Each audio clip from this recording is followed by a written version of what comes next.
Rain hit the glass walls of the Golden Tulip in Ibadan with the kind of insistence that felt personal.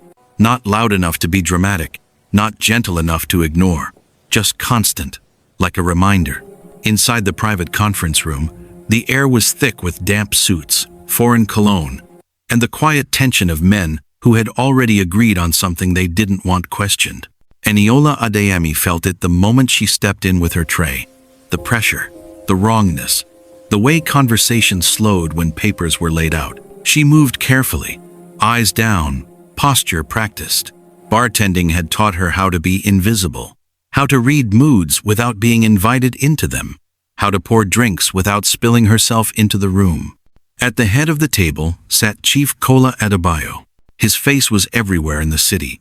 Billboards near Dugbay, magazine covers in airport lounges, framed photos in government offices.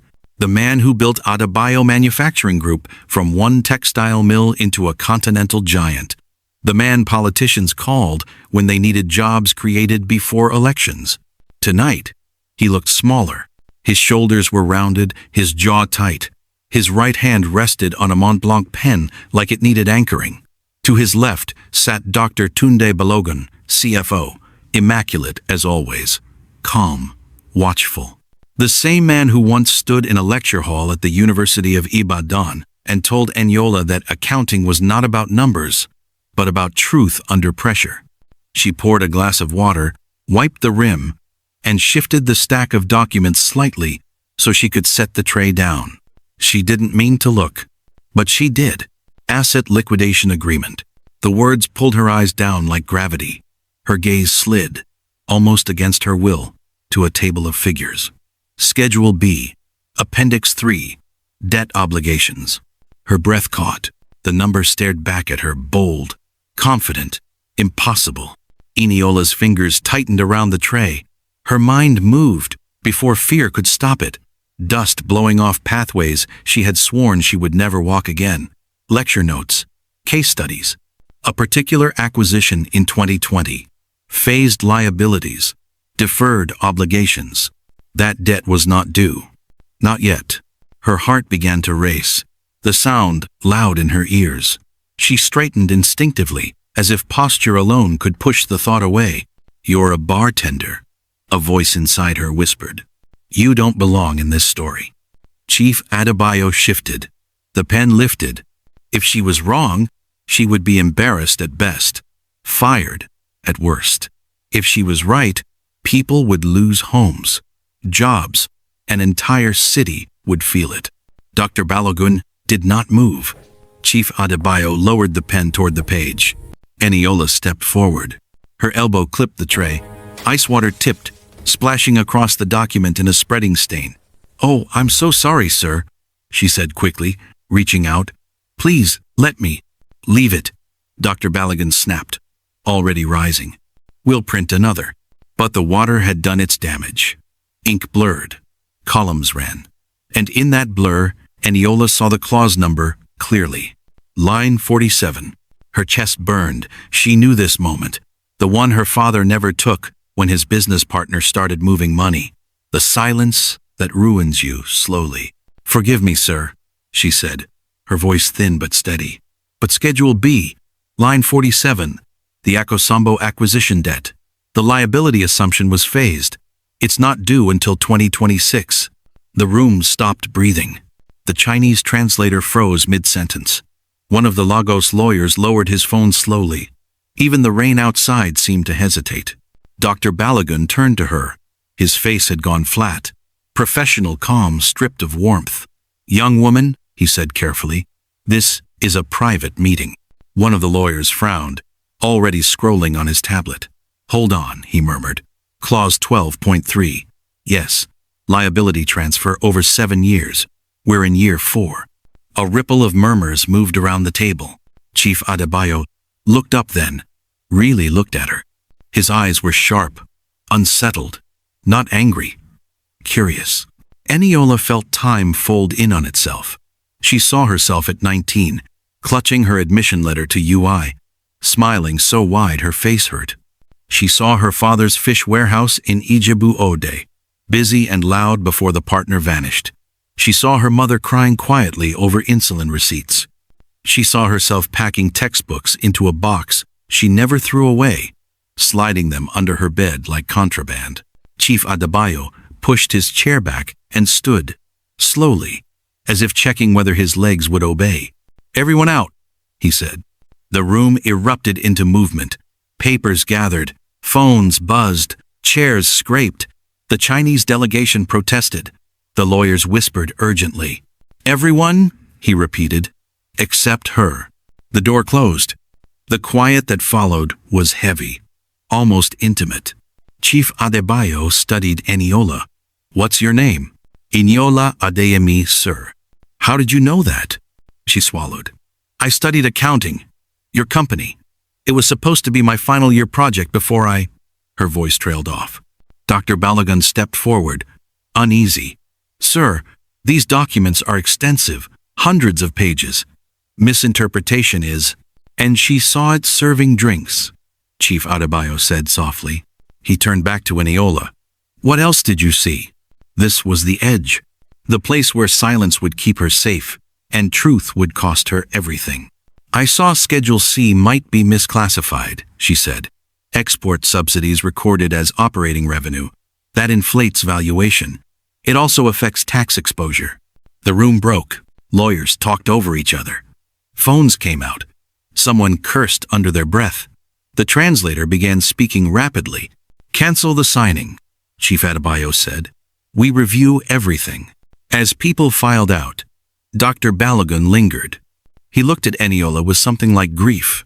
"I remember you," he said quietly. "Top of your class in forensic accounting. What happened?" "Life happened," she replied. His jaw tightened. "Life is about to happen again. Be careful." He left. Eniola stood alone in the conference room, staring at the ruined page on the table. Her reflection hovered faintly in the glass wall hotel uniform. Tired eyes, a woman who had just crossed an invisible line. Outside, the rain softened. She exhaled slowly, hands shaking now that it was over. She had spoken. And whatever this world was, it had just noticed her. Morning arrived without mercy. Eniola Adeyemi stood behind the hotel bar, polishing glasses that were already clean, her body moving on habit, while her mind replayed the night in sharp fragments. The conference room, the numbers. Chief Kola Adebayo's eyes lifting to her face as if seeing her for the first time. By mid-morning, a message came from management. "Please report to Conference Wing Office 3. Her stomach tightened. Chief Adebayo was already there when she arrived, seated behind a temporary desk stacked with files. The room smelled faintly of coffee and paper, old, serious smells. He gestured for her to sit. "You caused a delay worth billions of naira last night," he said calmly. "I didn't intend to, sir." "I know." He watched her closely. Intentions are usually irrelevant at this level. He slid a thin folder across the desk. Inside was a consultancy agreement, neatly typed, already signed on one line. "I want you to review every financial document connected to this transaction," he said, independently. Eniola stared at the paper. "Sir, I didn't finish my degree, and yet you saw what my board, my lawyers, and my CFO missed." He paused, or ignored. He named the fee. 5 million naira per month. The figure made her dizzy. It was more than she earned in a year. It meant her younger sister's nursing fees would stop haunting her sleep. It meant her mother's medication would no longer be rationed. "I have conditions," Eniola said before fear could swallow her. "I work alone. I answer only to you. And whatever I find, you hear it exactly as it is." Chief Adebayo nodded. "Agreed. But whatever you find, I hear it first, before anyone else." The room waited. Eniola signed. Adebayo Manufacturing Group's headquarters sat on the edge of Ibadan's industrial district, its once proud facade dulled by years of dust and deferred maintenance. Inside, the archive room was quiet in a way that felt abandoned.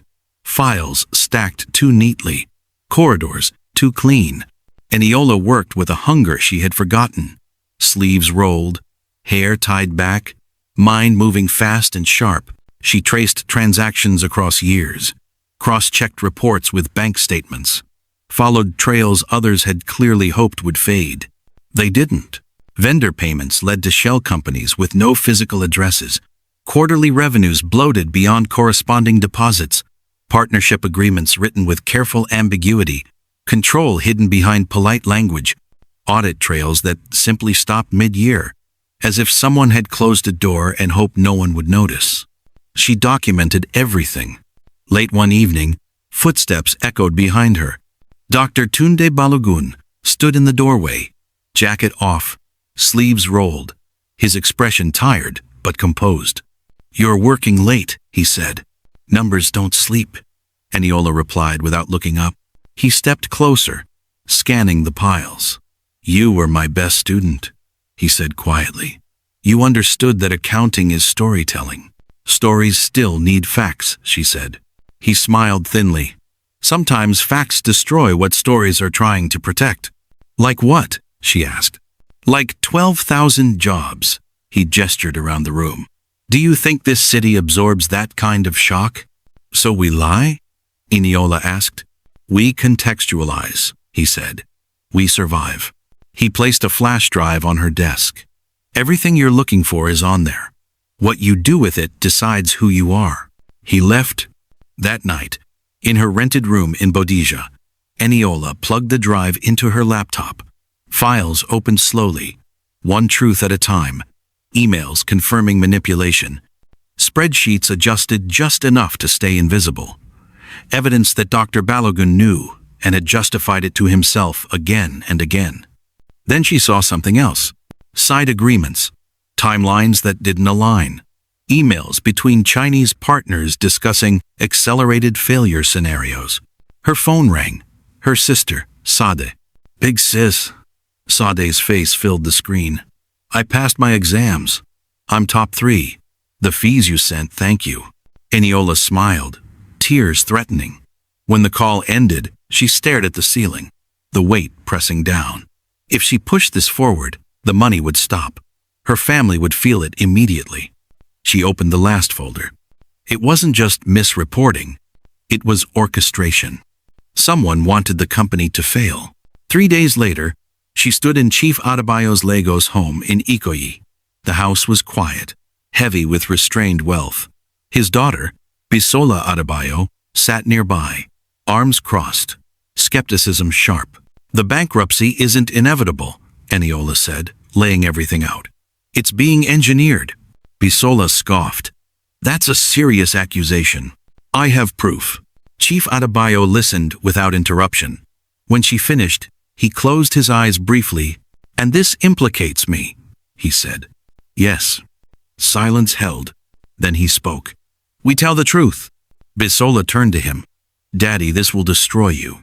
"I'm already losing control," he said softly, his hands betraying him for a moment. "Let the truth survive, even if I don't." The next 72 hours were ruthless. A story broke questioning Eniola's qualifications. Expense discrepancies appeared in her records. Her former landlord claimed unpaid rent. Her mother received a visit offering help if Eniola would soften her position. Then came the emergency board meeting. The room was hostile, fear sharpening every question. "You never completed your degree?" "No. And we should trust you over our CFO of 25 years? "I trust the documents," Eniola said. She projected emails onto the screen, her own investigation, not the flash drive. The intermediary's name appeared. Namdi Okafor, Chief Operations Officer. The room erupted. Bisola stood. "That's my father's closest friend." The door opened. Journalist Zainab Bello walked in with officers from the EFCC. Arrests followed, accusations, chaos. And then the vote. Liquidate. As the decision landed, Eniola felt something inside her go still. She had spoken the truth. And everything collapsed. She walked out into the Lagos heat, traffic roaring, the city indifferent. She had become useful. And usefulness, she realized, came with a price no one warned you about. Balogun Market did not pause for consequences. It never had. The place breathed heat and noise. Voices layered over one another like competing prayers. Women argued over tomatoes. Bus conductors shouted destinations. Smoke from roasting corn mixed with exhaust fumes, stinging the eyes. Life moved forward, indifferent and relentless. Eniola Adeyemi walked through it slowly, aware of the way people looked twice. Some stared openly, others whispered. Her name had traveled faster than she had. "That's her," someone muttered. She kept her eyes forward. 2 weeks had passed since the board voted to liquidate Adebayo Manufacturing Group. 2 weeks since machines went silent and gates were locked. 2 weeks since the city began to measure loss in unpaid rent, empty lunch bowls, and idle hands. Truth had not arrived like justice. It had arrived like fire. A woman selling fabric spat near Eniola's feet. "You people with big grammar," she said bitterly. "You destroyed our lives." Eniola didn't respond. There was nothing to defend. The truth did not explain itself to those it hurt. She bought pepper she didn't need, bread she wouldn't finish, delaying the walk back to her one-room apartment in Bodija. When she finally closed the door behind her, the silence rushed in, loud and accusing. Her phone lay untouched on the bed. No messages from Chief Adebayo, no calls from the company. Even the journalists had gone quiet now that the story no longer promised a clean ending. She sat on the edge of the bed and reached under the mattress, pulling out the old accounting textbooks she had hidden there for years. The pages were dog-eared, annotated in pencil. Once, they had been proof of who she was becoming. Now they felt like relics. Her phone rang. "Mummy," Eniola answered immediately. "Me," her mother said softly. "I'm hearing things." Eniola closed her eyes. "I know. People are saying you ruined a good man." "I told the truth." There was a pause on the line. Then her mother spoke carefully. "Was it worth it?" The question landed heavy. "I don't know," Eniola said. Her mother sighed. "Your father used to say, the river doesn't reward honesty. It only responds to weight. Maybe business is the same." "So we accept lies?" Eniola asked. "No," her mother replied. "We accept that truth has a cost, and sometimes it chooses who will pay." After the call ended, Eniola remained seated, phone in her lap, staring at the wall. She felt hollowed out. Not angry, not proud, just emptied. Days passed in fragments. Former Adebayo workers gathered outside the factory gates, arguing, hoping, waiting for something that wasn't coming. Radio shows debated accountability. Online commentators turned her into a symbol either of courage or recklessness, depending on who was speaking. None of it paid school fees. None of it bought insulin. Then Dr. Tunde Balogun sent a message. "Come and see me." She hesitated for a long time before replying. Curiosity won. His house in Ibadan was half-packed, cardboard boxes stacked unevenly against the walls. The air smelled of dust and finality. He looked thinner, his confidence stripped down to something quieter and more human. "They've charged me," he said without preamble. "Fraud, breach of fiduciary duty. I'll likely go to prison." Eniola opened her mouth, then closed it. Apologies felt useless. "I'm not asking for sympathy," he continued. "I'm asking you to look at something." He handed her a file. Inside were contracts she recognized, now complete. Clauses she had skimmed before, now glaring. Buried deep in the original partnership agreement was a narrow provision right of first refusal. A window so small, it was almost decorative. "The Chinese partners pulled out publicly," Balogun said. "But it's tactical. They're waiting for liquidation. They'll buy everything cheap." "The company has no money," Eniola said. "The government does." He met her eyes. "If someone makes the case." "Why are you telling me this?" she asked. He looked away. "Because I chose wrong. Because I told myself I was protecting people when I was really protecting myself. And because if I'm going to prison, I need to know something better might come from all this." Outside, the afternoon heat pressed down. Eniola left his house with the file tucked under her arm, her thoughts racing toward a future she did not feel qualified to enter. She met Zainab Bello that evening at a roadside cafe near the stadium. Zainab listened in silence, fingers drumming lightly against her cup. "This story isn't finished," Zainab said finally. "It's just uncomfortable now." "I don't have power," Eniola replied. "I don't have a job. I don't even have credibility." "You have evidence," Zainab said. "And you have workers. That's more than most people start with." The weeks that followed were exhausting. Ministry offices smiled politely and declined.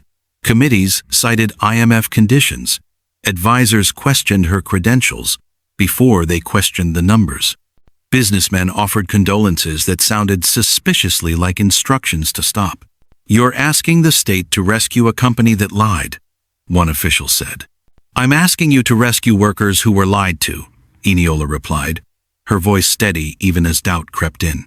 At night, exhaustion sat heavy in her bones. She questioned herself relentlessly. Had she confused courage with stubbornness? Had she destroyed something that could have been saved quietly? One evening, she passed the locked gates of Adebayo Manufacturing Group and stopped. The factory loomed dark and wounded, silent against the orange sky. She imagined the machines dismantled, shipped away, the city absorbing the loss without ceremony. The truth didn't save this, she thought. It only exposed it. She sat on the curb and cried, then, quietly, shoulders shaking. Not for the company alone, but for the version of herself who believed speaking up was enough. Silence held. When she stood, her legs felt unsteady, but her mind was clearer. Truth was not a shield. It was a door. And once opened, you still had to choose whether to walk through what waited on the other side. She wiped her face, squared her shoulders, and pulled out her phone. There were calls she needed to make. Unions, journalists, people who understood pressure from the ground up. If truth had nowhere to stand, she would build it ground. The hearing room at the National Assembly complex in Abuja was colder than Eniola expected. Not from air conditioning alone, but from the way power sat in the room measured, skeptical, already defensive. Long desks formed a horseshoe. Microphones blinked red. Nameplates reflected fluorescent light. Men and women who had never stepped inside a factory argued quietly among themselves, papers stacked like shields. Eniola sat alone at the witness table. No uniform now, no borrowed authority, just a dark blazer, a folder worn thin at the edges, and a weight in her chest she could not shift. Across the room, Chief Kola Adebayo sat stiffly, flanked by legal counsel. His hands rested on the desk, fingers twitching despite his effort to keep them still. Bisola sat 2 seats behind him, jaw tight, eyes locked forward. Dr. Tunde Balogun was not present. His absence hovered anyway. The committee chair cleared his throat. "Miss Adeyemi," he said, glancing at her file. "You are not a director of Adebayo Manufacturing Group. You do not hold an executive position. You do not hold a completed degree." "No, sir," Eniola replied evenly. "And yet, you are asking this body to intervene in a private company's failure, using public funds?" "I am asking this body," Eniola said, "to prevent a strategic asset from being stripped and sold under false pretenses." A murmur rippled through the room. She opened her folder and connected her laptop to the screen behind her. The first slide appeared. Timelines, clean and unembellished. "For 3 years," she continued, "Adebayo Manufacturing Group's financial position was misrepresented. Some of this was done to cover losses. Some of it was done to accelerate them." A committee member leaned forward. "You're suggesting sabotage." "I'm presenting evidence," Eniola replied. "Intent is for you to decide." She moved through the documents methodically. Inflated liabilities, deferred revenues reclassified, operational delays that triggered penalty clauses, side correspondence between foreign partners and internal executives discussing timelines and controlled outcomes. Face shifted. Pens paused. Then she displayed the final slide. Right of first refusal clause 19.4. This clause, Eniola said, gives the Nigerian entity the first option to acquire departing partners' stakes before liquidation. It was ignored, not because it was invalid, but because liquidation benefits those waiting to buy. One of the committee members frowned. Are you accusing foreign partners of manipulation? I am stating, Eniola said, that a crisis was engineered to create a discount. Chief Adebayo shifted beside his lawyers. He looked smaller than she remembered, but his eyes never left the screen. Another member spoke. Miss Adeyemi, even if this is true, the company lied. Why should taxpayers rescue deception? Eniola took a breath. This was the moment, the one she could not outsource. Because the company is not a balance sheet, she said. It is people. 12,000 of them. Weavers, technicians, cleaners, drivers. People who were never told the truth, but are paying for it anyway. She paused. Silence held. I am not asking you to save leadership, she continued. Leadership has already fallen. I am asking you to save capacity, infrastructure, skills. If those assets leave this country, they will not return. A voice cut in sharply. And what do you gain from this? The question landed like a slap. Eniola met the man's gaze. Nothing, she said. I've already lost my job, my reputation, and my income. I am here because if this fails, silence wins. And silence is expensive. Bisola stood then, unexpectedly. My father built this company on pride, she said, voice tight. That pride blinded him. But he also built it on the belief that Nigerians deserved ownership of their labor. If we let it be dismantled quietly, then everything he claimed to stand for was a lie. Chief Adebayo looked at her, startled. The chair raised a hand. Order. He turned back to Eniola. If this body were to consider intervention, what exactly are you proposing? Eniola's hands trembled slightly as she steadied them on the table. A transition, she said. Not a bailout. Government bridge financing tied to a full forensic audit. Worker cooperatives taking equity. New management. Transparency requirements stricter than anything this company has ever seen. She clicked to the final slide. National Textile Cooperative Initiative. This is not about saving a man's legacy, she said. It's about deciding who owns the future. The room went quiet again. Not frozen this time. Thinking. The chair leaned back. We will deliberate. Hours later, as dusk settled over Abuja, the committee reconvened. The vote was narrow, uncomfortable, political. 7 votes. It passed. The intervention would proceed. Chief Adebayo closed his eyes when the result was announced. Bisola exhaled sharply, like someone who had been holding her breath underwater. Eniola didn't smile. She felt something else instead, a shift, subtle but undeniable. Power had moved, not into her hands, but away from the lie that had held it. Outside, reporters swarmed. Questions flew. Cameras flashed. Zainab Bello pushed through the crowd to Eniola's side. You did it, she said quietly. No, Eniola replied, watching the building behind them. I started it. Across the courtyard, Chief Adebayo was being escorted to a waiting car. He paused when he saw her. You spoke when you could have stayed invisible, he said. That saved something. It cost something too, Eniola replied. He nodded. That's the part no one puts on billboards. As the car pulled away, Eniola felt the weight of what came next settle onto her shoulders. Oversight, scrutiny, compromise, the slow, unglamorous work of keeping truth alive after the applause fades. The lie had been stopped, but now the real test was beginning. The gates of Adebayo Manufacturing Group opened again, not with celebration, but with caution. On the first morning of the government-backed transition, security men stood awkwardly by as workers gathered outside the factory, unsure whether to trust the sound of machines warming up after weeks of silence. Some came early, standing in clusters, hands in pockets, eyes narrowed like people returning to a house that had once burned. Eniola Adeyemi arrived without an escort. No cameras followed her now. No microphones waited. Abuja had moved on to louder scandals. What remained here was quieter and heavier. She walked past the gate slowly, nodding at faces she recognized from the protests. Some nodded back. Some looked away. One man spat on the ground, not at her feet this time, but close enough to make the point. Inside, the factory smelled the same oil, cotton dust, heat, trapped in concrete. The looms hummed unevenly, like voices still finding their rhythm. Supervisors moved with new caution, aware that every decision was now watched. Eniola met with the interim board in a converted conference room. Government representatives, union leaders, 2 external auditors who spoke little and wrote everything down. They didn't clap when she entered. They didn't need to.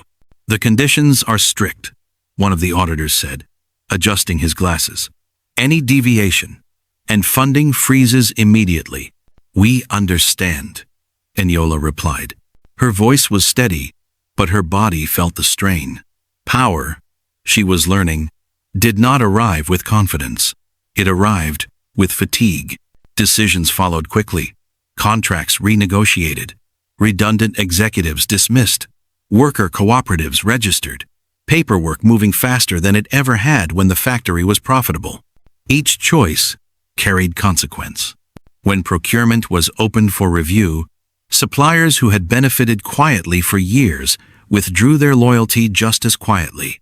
When payroll transparency was enforced, ghost names vanished, and so did the small comforts some managers had built their lives around. Eniola signed documents until her wrist ached. She paused. The room waited. Outside, a siren wailed in the distance, then faded, life continuing, unconcerned with governance. By the end of the first week, half the workers were back. Not all. Some had already left Ibadan in search of work elsewhere. Some refused to return, unwilling to trust a system that had failed them once. Eniola understood. Trust, once broken, did not return on command. At home, the cost showed itself in smaller ways. The consultancy money was gone. The stipend she received now barely covered transport and food. She moved her mother to a cheaper clinic, delayed replacing her cracked phone screen, said no when Said asked about a laptop for school. You did the big right thing, Sade said once, trying to sound grown. It's okay. Eniola smiled and nodded, but the nights told a different story. Sleep came in pieces. Numbers chased her. Clauses rearranged themselves behind her eyes. Sometimes she woke convinced she had missed something, some line buried deep enough to undo everything. She went back to Balagoon Market once, not to buy anything, just to walk. The fabric seller saw her and said nothing this time. No spit, no insult, just a long look, measuring damage against effort. That felt worse somehow. 3 months in, Chief Kola Adebayo appeared at the factory gates. He looked older, smaller still. His bail conditions limited where he could go, but he had been granted permission to attend a scheduled mediation with the workers' cooperative. Eniola hadn't known he would be there. They stood across from each other in the corridor, the same place she had once walked carrying a tray, trying to disappear. You've turned my company into something I barely recognize, he said quietly. You turned it into something that couldn't survive the truth, she replied. He nodded once. No argument. Do they hate you? Some do. And the others? They're watching. He exhaled slowly. That may be worse. Before he left, he paused. I used to believe control was leadership, he said. Now, I see it was fear. Eniola said nothing. There was no need. When he was gone, she leaned against the wall, the weight pressing in again, not regret, but responsibility. By the 6th month, production stabilized. Not booming, not collapsing, just steady. The newspapers ran a small story on page 7. Worker cooperative model shows early promise in Ibadan textile revival. No photo, no headline. Eniola read it twice anyway. She was invited to speak at a university in Osogbo, then at a union hall in Abeokuta. She declined some, accepted others. Each time, the same question came. Would you do it again? She never answered immediately, because the truth was complicated. She had lost certainty, lost anonymity, lost the clean idea that truth automatically healed. But she had gained something else. Weight. The kind her mother had spoken of. The kind the river responds to. One evening, after a long day of negotiations, Eniola returned home to find Sade sitting on the bed, flipping through one of the old accounting textbooks.